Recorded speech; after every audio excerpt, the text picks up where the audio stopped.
السلام علیکم دوستوں، welcome back to our channel find Urdu. Elite کا مطلب ہے خوشی اور جذباتیات سے بھر دینا یا بہت خوش ہونا۔ ایلیٹ کا مطلب ہوتا ہے کسی شخص کو اتنی خوشی دینا کہ وہ اپنے جذبات میں خود کو ہلکا اور ایکسائٹڈ محسوس کرے۔ یہ اکثر اس وقت ہوتا ہے جب کسی نے کوئی بڑا اچیومنٹ حاصل کیا ہو یا اسے کوئی ایسی خبر ملی ہو جو اس کے لیے بہت خوشی کا سبب بنے۔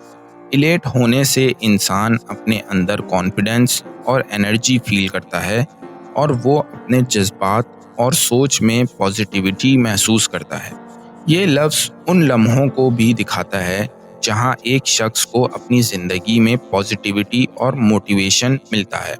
فار ایگزامپل، اس کے ایگزام میں اچھا اسکور آنے پر وہ ایلیٹ ہو گیا۔ She was elated after receiving the good news۔ اچھی خبر ملنے پر وہ بہت خوش ہو گئی۔ تو دوستو، ایلیٹ کا مطلب ہے کسی کو اتنی خوشی دینا کہ وہ بہت جذباتی اور خوش محسوس کرے۔ امید ہے اب آپ کو ایلیٹ کا مطلب سمجھ میں آ گیا ہوگا۔ ملتے ہیں نیکسٹ ویڈیو میں۔ شکریہ۔